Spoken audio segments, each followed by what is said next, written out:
সুপ্রিয় বন্ধুগণ, আপনারা জানেন 13 নভেম্বর দেশ কি হবে মানুষের একটা প্রশ্নবোধক চিহ্ন, একটা কৌতূহল সকলের মনে কাজ করছিল।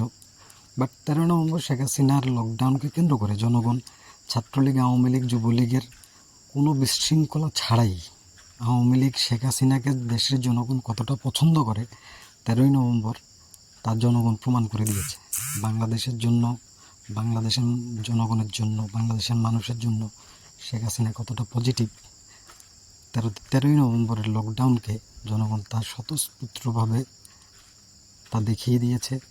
এবং বাংলাদেশের আপামর জনতা 13 তারিখ লকডাউনকে সমর্থন করে রাস্তায় টোটালি দোকানপাট থেকে শুরু করে বাস মালিক, শ্রমিক সকলেই 13 তারিখ লকডাউনকে সুন্দরভাবে সফল করার জন্য রাস্তায় কেউ বের হয় নাই, দোকানপাট খোলে নাই, রাস্তায় গাড়ি ঘোড়া আপনারা দেখুন কি সুন্দর। এবং হাসনাত আবদুল্লাহ ককটেলের ভয়ে পালিয়ে যাওয়ার চিত্র কিন্তু মানুষ দেখছে।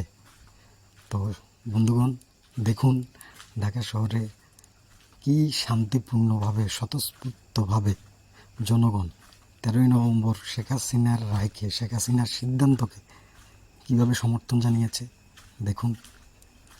পুরা রাস্তাঘাট খালি, ফাঁকা।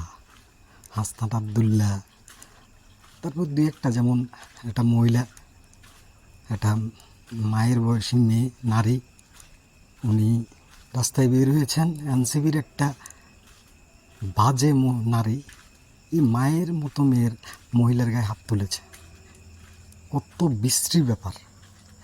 তাছাড়া লকডাউন কর্মসূচিকে সফল করার জন্য সাধারণ জনগণকে অসংখ্য ধন্যবাদ জানাচ্ছি। অনেক ভালোবাসা।